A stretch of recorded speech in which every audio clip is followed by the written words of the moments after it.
السلام علیکم ورحمۃ اللہ وبرکاتہ۔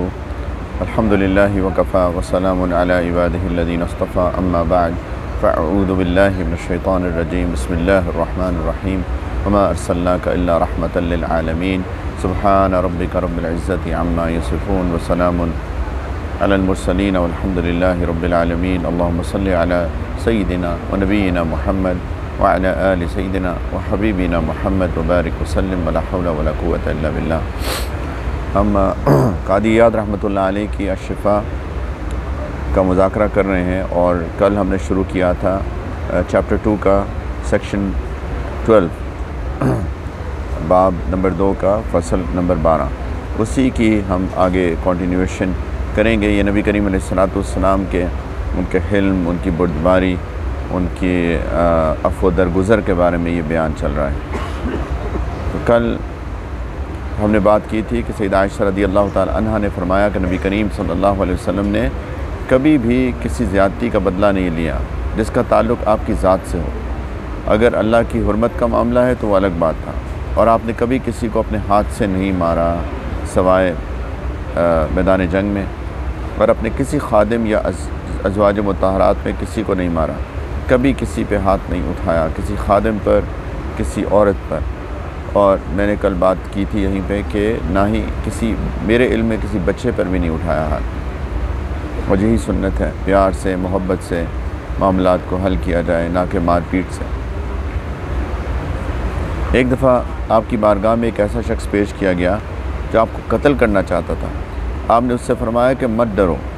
اگر تم اپنے ارادے پر قائم بھی رہتے تب بھی میرے قتل پر قادر نہیں ہو سکتے تھے۔ اسلام لانے سے پہلے زید بن ثعلبہ آپ سے قرض مانگنے آئے اور بڑی سخت طریقے سے بات کی، اور کہنے لگے اے عبد المطلب کی اولاد، اور اب کچھ باقی آگے کچھ غلط الفاظ کا استعمال کیا۔ سیدنا عمر رضی اللہ تعالیٰ عنہ وہاں پہ کھڑے تھے، اور انہوں نے اس نے اتنی بدتمیزی سے بات کر رہا تھا تو اس کو تھوڑی سختی سے بات کی، لیکن دیکھا کہ نبی کریم علیہ السلام مسکرا رہے تھے۔ قرض مانگنے آیا اور بدتمیزی سے بات کی، سیدنا عمر کو غصہ آیا، نبی کریم علیہ السلام مسکرا رہے تھے۔ آپ نے سیدنا عمر رضی اللہ تعالیٰ عنہ سے فرمایا کہ اے عمر، یہ اور میں تو کسی اور ہی بات کے حاجمند تھے، تم مجھ سے کہتے کہ میں اچھے طریقے سے قرض ادا کروں، اور اس سے کہتے کہ اچھے طریقے سے تقاضا کریں۔ سبحان اللہ، عمر اس کو کیوں ڈانٹ رہے؟ اس نے غلط بات کیا کہی ہے؟ غلط بات، قرض مانگنا غلط بات نہیں کی اس نے، اس کا طریقہ کار غلط تھا۔ تو آپ یہ مجھے کہتے کہ آپ اس کا قرض ادا کر دیں، اور اس کو کہتے کہ تقاضا اچھے طریقے سے کریں۔ اور پھر زید بن ثعلبہ سے کہا کہ ابھی تو وعدے میں 3 دن باقی ہیں، یعنی میں نے جو وعدہ کیا تھا قرض واپس کرنے کا وہ تو 3 دن بعد کا ہے۔ لیکن چونکہ وہ آ گیا تھا تو سیدنا عمر رضی اللہ تعالیٰ عنہ کو حکم دیا کہ اس کا قرضہ ادا کر دو، اور 20 ساعت زیادہ دے دو کیونکہ تم نے اس کو ڈرایا ہے، یعنی یہ غلط کام کیا ہے، اس کا نتیجہ یہ کرو، اس کا کمپنسیٹ اس طرح کرو کہ 20 ساعت اس کو زیادہ دو، ایک یونٹ ہے ساعت، جتنا کہ اس کا حق ہے۔ اور یہ سود نہیں ہے، سود ہوتا ہے جب کوئی ڈیمانڈ کرے یا کہ مجھے تم 10 کے بدلے میں 12 دو گے، مثال کے طور پہ 10 کے بدلے میں 12، اگر تقاضا ہو اس چیز کا تو یہ سود ہے۔ اگر کوئی 10 کے مقابلے میں 10 ہی مانگے لیکن کوئی اپنی مرضی سے اس کو 12 دے دے، ہدیتاً، ایز اے گفٹ، احسان کے طور پہ، اس کا شکریہ ادا کرنے میں، تو اس کو سود نہیں کہتے۔ نبی کریم علیہ السلام کو حلم کو دیکھ کر وہ جو شخص تھے زید بن ثعلبہ، وہ مسلمان ہو گئے کہ سبحان اللہ، ایسے عالی اخلاق، یعنی میں نے بدتمیزی کی اور تقاضا تو یہ تھا کہ مجھے ڈانٹا ڈپٹا جاتا، لیکن یہ تو اتنے عالی اخلاق ہیں۔ اسی کو دیکھ کے لوگ مسلمان ہوئے تھے۔ اسلام تلوار کے زور سے نہیں پھیلا، اسلام اخلاق کے وجہ سے پھیلا ہے۔ نبی کریم علیہ السلام کے عالی اخلاق کی وجہ سے اسلام پھیلا ہے، اور صحابہ کے بھی۔ زید بن ثعلبہ رضی اللہ تعالیٰ عنہ فرمایا کرتے تھے کہ میں نے نبی کریم علیہ السلام کی تمام نشانیاں دیکھ لی تھیں، صرف 2 امور دیکھنے باقی رہ گئے تھے، یعنی ان کو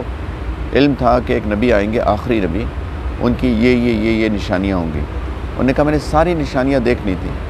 2 نشانیاں باقی رہ گئی تھیں۔ ایک نشانی یہ تھی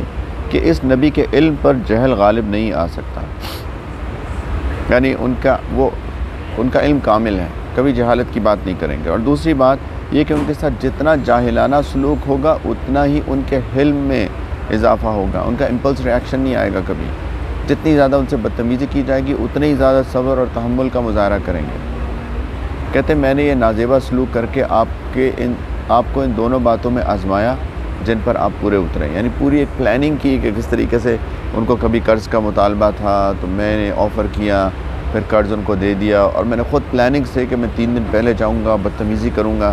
دیکھتا ہوں کیا کرتے ہیں۔ کہتے ہیں کہ میں نے یہ 2 نشانیاں بھی دیکھ لیں، ساری نشانیاں میں نے دیکھ لیں نبی کریم صلی اللہ علیہ وسلم کی، اور میں مسلمان ہو گیا۔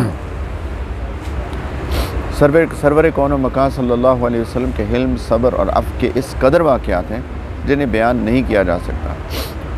پڑھنے والوں کے لیے وہی واقعات کافی ہیں جو صحاح ستہ اور دیگر قابل اعتماد تصانیف سے بیان کر دیے گئے، اور یہ واقعات درجہ تواتر اور حد یقین کو پہنچے ہوئے ہیں۔ یہ سارے واقعات صحاح ستہ جو حدیث کی بڑی 6 کتابیں ہیں اس میں بھی ہیں، اور یہ تواتر کے ساتھ، یعنی کہ نسل در نسل ان واقعات کو لوگ بیان کرتے آئے ہیں، ان میں جھوٹ غلط کا احتمال ہو ہی نہیں سکتا۔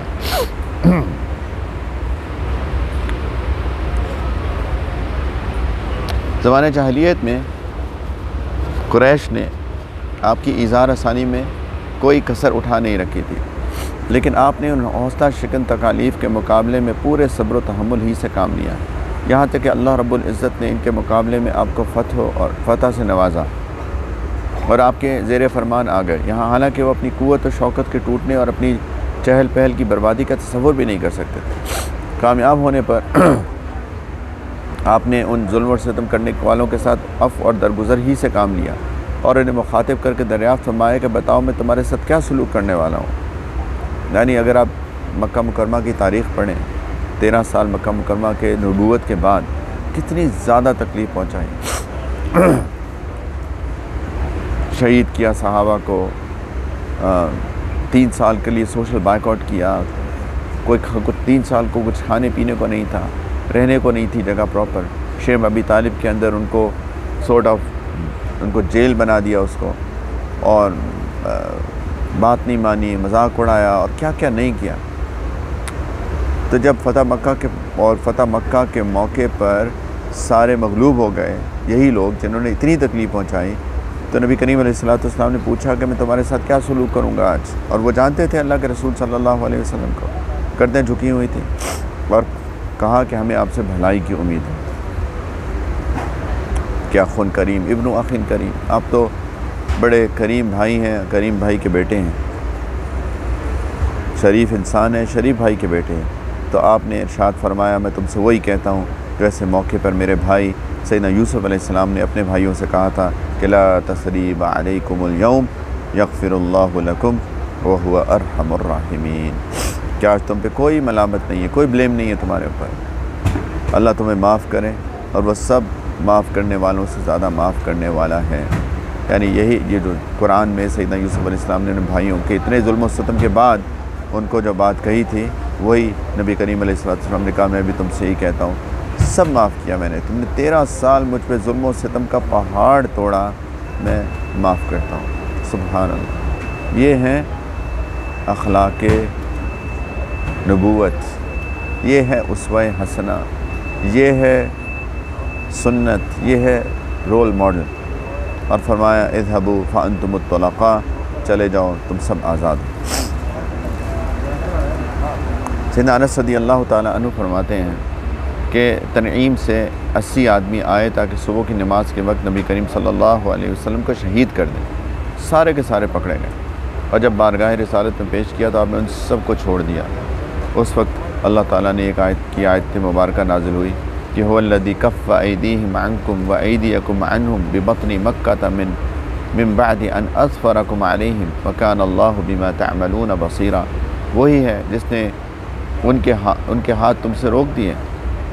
اور تمہارے ہاتھ ان سے روک دیے وادی مکہ میں، بعد اس کے کہ تمہیں ان پر قابو دے دیا تھا، اور اللہ تعالیٰ تمہارے کام دیکھ رہا ہے۔ وہ ابو سفیان جو بار بار لشکر لے کر آپ پر حملہ آور ہوتا رہا، آپ کے چچا سید الشہداء سیدنا سیدنا حمزہ رضی اللہ تعالیٰ عنہ اور کتنے ہی صحابہ کو شہید کروا چکا تھا، اور شہادت کے بعد سیدنا حمزہ رضی اللہ تعالیٰ عنہ کی لاش کا مسئلہ یعنی ان کی میوٹیلیشن بھی کر دی، ناک کاٹ دیے، کان کاٹ دیے، کٹوا دیے۔ جب وہ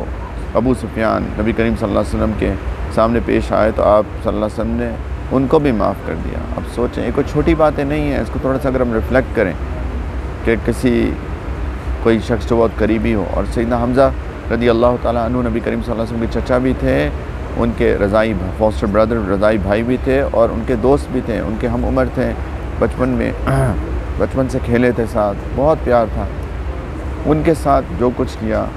لیکن جب سامنے آئے تو نبی کریم صلی اللہ علیہ وسلم کو ہوا کہ یہ شاید مسلمان ہو جائے، تو ان کو بھی معاف کر دی، اور بڑی نرمی سے گفتگو کرتے ہوئے فرمایا، ابو سفیان کیا تم پر ابھی بھی واضح نہیں ہوا کہ اللہ کے سوا کوئی حقیقی معبود نہیں ہے؟ تم پر افسوس ہو۔ تو ابو سفیان نے کہا کہ میرے ماں باپ آپ پہ قربان، فدا کا ابی و امی یا رسول اللہ، آپ تو بڑے حلیم اور کریم ہیں اور صلہ رحمی کرنے والے ہیں۔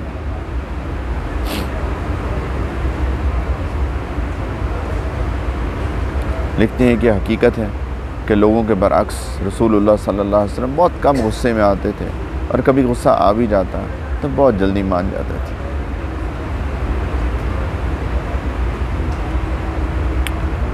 یہ ہے سنت نبوی۔ اگر بحیثیت انسان کبھی ایسی بات جو کہ پسند نہ آئے، بہت شدید غلط بات، تو اگر کوئی معافی مانگے، سوری آئی ایم سوری، تو فوراً معاف کر دینا، یہ ہے سنت۔ اگلی فصل نمبر 13 سیکشن 13 چیپٹر 2 کا معلوم ہونا چاہیے کہ ان لفظوں کا مطلب ایک دوسرے کے قریب۔ اچھا، یہ ہے نبی کریم صلی اللہ علیہ وسلم کی جود و کرم اور سخاوت و سماحت کے بارے میں۔ جود، کرم، سخاوت، سماحت، کہتے ہیں کہ ان لفظوں کا مطلب ایک ہے، ایک دوسرے کے قریب ہے۔ بعض حضرات کے نزدیک کچھ فرق ہے۔ وہ بیان کرتے ہیں کہ کسی ایسی چیز کو بے طیب خاطر خرچ کیا جائے جو بڑی قدر والی اور بہت نفع دینے والی ہو تو یہ کرم ہے، اور وہ اس سے حریت کے نام سے موسوم کرتے ہیں جو رذالت کی ضد ہے۔ سماحت یہ ہے کہ انسان بے طیب خاطر اس چیز سے علیحدگی اختیار کرے جس کا دوسروں کے نزدیک کی وہی مستحق ہو، اور شکالت یعنی بدخلقی اس کی ضد ہے۔ سخاوت یہ ہے کہ آسانی اور سہولت کے ساتھ خرچ کیا جائے اور ایسی کمائی سے بچا جائے جس کو لوگ اچھا نہ سمجھتے ہوں، اور جود بھی یہی ہے کہ کمی کرنا، تقدیر یعنی کمی کرنا اس کی ضد ہے۔ تو یہ کچھ الفاظ ہیں، جود، کرم، سخاوت، سماحت، وہ اس کو تفصیل بیان کر رہے ہیں کہ بڑی ملتے جلتے الفاظ ہیں، لیکن بیسیکلی اگر اس کو ایک لفظ کیا جائے تو جنرosity۔ لیکن کرم یہ ہوتا ہے کہ انسان کو کوئی چیز بہت پسند ہو اور وہ اللہ کے لیے کسی کو دے دیں، کسی کو بھی، کسی شخص کو، دوست کو، اپنے رشتہ دار کو، کسی اور کو جس سے اسے محبت ہے، تو اس کو کرم کہتے ہیں۔ اللہ تعالیٰ نے قرآن میں بھی فرمایا لن تنالوا البر حتی تنفقوا مما تحبون، کہ تم کبھی بھی بر یعنی وہ ایک اعلیٰ مقام جو ہے نیکی کا وہ نہیں پا سکتے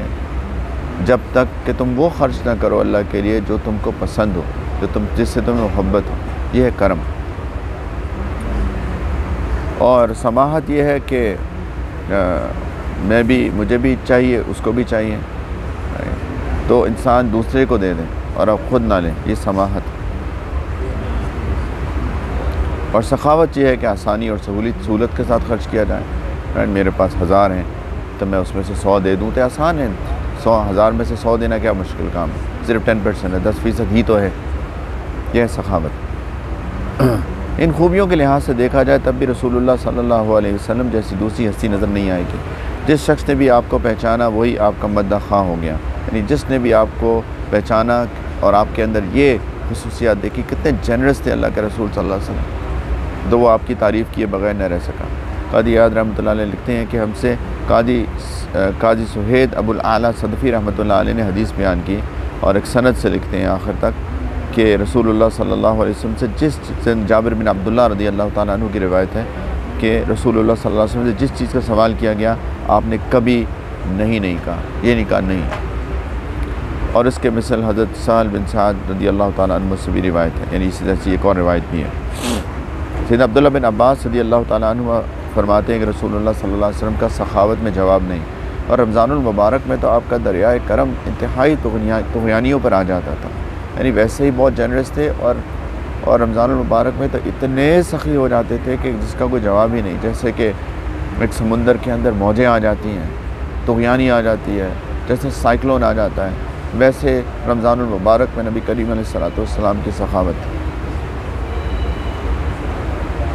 لکھتے ہیں کہ جبرائیل علیہ السلام آپ کی بارگاہ میں حاضر ہوتے، یعنی رمضان میں، تو آپ کو تیز چلنے والی ہوا سے زیادہ سخی دیکھتے ہیں، جیسے کاندھی آئی ہوئی ہے، ایسے خرچ کرتے تھے اللہ کے لیے۔ سیدنا انس رضی اللہ تعالیٰ عنہ فرماتے ہیں کہ ایک شخص نے آپ سے سوال کیا، اور اس وقت رسول اللہ صلی اللہ علیہ وسلم کے پاس اتنی بکریاں تھیں جن سے 2 پہاڑوں کے درمیان کی جگہ بھری ہوئی تھی،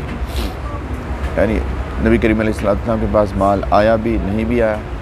بہت عرصہ مال آیا ہی نہیں، بہت عرصہ تو ایسا بھی رہا کھانے کو کچھ نہیں تھا، 2 مہینے کھانے کو کچھ نہیں تھا، کھجور کھاتے تھے، پانی پیتے تھے، یا دودھ پیتے تھے کبھی کبھی، ایسا بھی وقت آیا بہت عرصے تک، کبھی ایسا اللہ نے مال بھی بہت دیا۔ کہتے اس وقت ایک بندے نے آ کے پوچھا، سوال کیا، مانگا، اس کو ضرورت تھی کہ نبی کریم علیہ السلام کے بہت بکریاں تھیں، 2 پہاڑوں کے درمیان کی جگہ بھری ہوئی تھی، آپ نے وہ ساری بکریاں اس کو دے دی، یہ ہے کرم۔ جب وہ اپنے قبیلے میں پہنچا تو قبیلے والوں سے کہنے لگا، بھائیو مسلمان ہو جاؤ، کیونکہ محمد رسول اللہ صلی اللہ علیہ وسلم اتنی سخاوت کرتے ہیں کہ مال کے ختم ہونے کا اندیشہ دل میں لاتے ہی نہیں ہیں کہ وہ مال ختم ہو گیا تو میں کیا کروں گا، یہ ان کے دل میں کبھی بھی نہیں گزرا۔ کتنے ہی مواقع پہ آپ نے 100 اونٹ تک دے دیے، آپ نے صفوان بن سلیم کو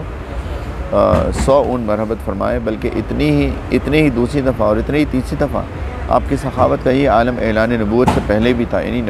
نبی ہونے کے بعد نہیں، اس سے پہلے بھی صلی اللہ علیہ وسلم۔ ورقہ بن نوفل کہا کرتے تھے کہ آپ بھاری کنبے والوں اور مجبور لوگوں کی کفالت فرماتے اور محتاجوں کے لیے مال کماتے ہیں۔ آپ نے قبیلہ برزن والوں کے 6000 جنگی قیدی انہیں بغیر کسی معاوضے کے واپس کر دیے۔ ایک مرتبہ آپ نے سیدنا عباس رضی اللہ تعالیٰ عنہ کو اتنا سونا مرحمت فرمایا کہ وہ اسے اٹھا بھی نہ سکے۔ ایک دفعہ کا ذکر ہے کہ بارگاہ رسالت میں 90,000 درہم پیش کیے گئے، کسی نے آپ کو 90,000 درہم دیے، درہم سلور کوئنز ہوتے تھے، آپ نے انہیں ایک چٹائی پر رکھوایا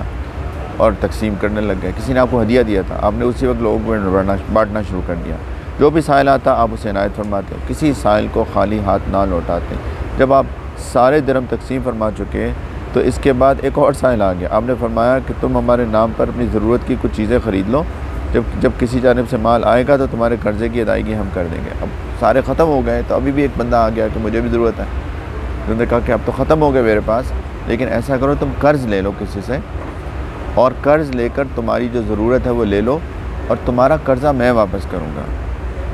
سبحان اللہ۔ اس موقع پر سیدنا عمر رضی اللہ تعالیٰ عنہ نے عرض کیا کہ یا رسول اللہ، جس کام کی استطاعت نہیں وہ اللہ تعالیٰ نے ضروری قرار تو نہیں دیا، سیکھ رہے تھے۔ نبی کریم صلی اللہ علیہ وسلم نے ناراضگی کا اظہار کیا کہ کیوں؟ وہ کہہ رہے تھے کہ جب آپ کے پاس اب استطاعت ختم ہو گئی تو ضروری تو نہیں تھا دینا اس کو۔ تو نبی کریم صلی اللہ علیہ وسلم ناراض ہوئے کہ تم عمر ایسی بات کیوں کہی۔ ایک انصاری نے عرض کیا یا رسول اللہ، آپ خرچ کرتے جائیں کیونکہ العرش کا مالک آپ کو مال کی کمی کا اندیشہ کبھی لاحق نہیں ہونے دے گا۔ یعنی سیدنا عمر نے یہ بات کی، ساتھ میں ایک انصاری صحابی بیٹھے تھے، کہ یا رسول اللہ آپ خرچ کیے جائیں، اللہ جو عرش کا مالک ہے آپ کو مال کی کمی کا اندیشہ کبھی لاحق نہیں ہونے دے گا، آپ کو کبھی دل میں خیال بھی نہیں آئے گا۔ اللہ کے رسول کو کہہ رہے ہیں، سبحان اللہ۔ نبی کریم صلی اللہ علیہ وسلم مسکرائے اور خوشی کے آثار آئے چہرے پر، فرمایا کہ ہاں مجھے یہی حکم ملا ہے۔ یہ ترمذی میں یہ روایت ہے۔ معوذ بن عفراء رضی اللہ تعالیٰ عنہ فرماتے ہیں کہ ایک دفعہ میں نے طباق میں رکھ کر تازہ کھجوریں اور چھوٹی چھوٹی ککڑیاں بارگاہ رسالت میں پیش کی، آپ نے مجھے ایک ہتھیلی بھر سونا مرحمت فرمایا، یعنی کچھ کھجوریں دی، اللہ کے رسول صلی اللہ علیہ وسلم کو سونا تھا، اب وہ ہدیہ دے رہے ہیں، انہوں نے جواب میں ہدیہ دینا چاہا اللہ کے رسول نے، تو سونا ہی تھا، انہوں نے سونا دے دیا ان کو۔ سیدنا انس رضی اللہ تعالیٰ عنہ فرماتے ہیں کہ رسول اللہ صلی اللہ علیہ وسلم کبھی آنے والے کل کے لیے ذخیرہ نہیں کرتے تھے۔ نبی کریم صلی اللہ علیہ وسلم کی جود و سخا کے بے شمار واقعات مروی ہیں۔ حضرت ابو ہریرہ رضی اللہ تعالیٰ عنہ سے روایت ہے کہ ایک شخص کسی غرض کے تحت آپ صلی اللہ علیہ وسلم کے پاس حاضر ہوا آپ نے آدھا وسق غلہ کسی سے ادھار لے کر اسے دیا۔ جب قرض خواہ نے آپ سے تقاضا کیا تو آپ نے پورا وسق عطا فرمایا اور بتا دیا کہ نصف تمہارا قرضہ ہے، نصف ہماری عطا ہے، یعنی آدھا وسق ایک یونٹ ہے، اس سے غلہ لیا، اس کو دے دیا، یعنی کسی کے لیے قرضہ لے کے اس بندے کی ضرورت پوری کی،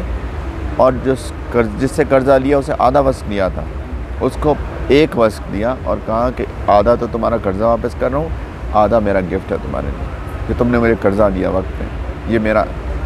تھینک یو ہے تمہارے لیے، صلی اللہ علیہ وسلم۔ اللہ تعالی ہمیں بھی یہ عالی اخلاق، یہ حلم، یہ بردباری، یہ درگزر، یہ معاف کرنا، یہ پیار کرنا، یہ لوگوں کے لیے اچھا سوچنا، لوگوں کے لیے لوگوں پہ خرچ کرنا، دل بڑا ہونا، اللہ کرے کہ ہمیں بھی یہ سنتیں ہمارے دلوں کے اندر بھی ہمارے اندر بھی آ جائیں۔ آمین۔ وآخر دعوانا ان الحمد للہ رب العالمین۔ السلام علیکم ورحمۃ اللہ وبرکاتہ۔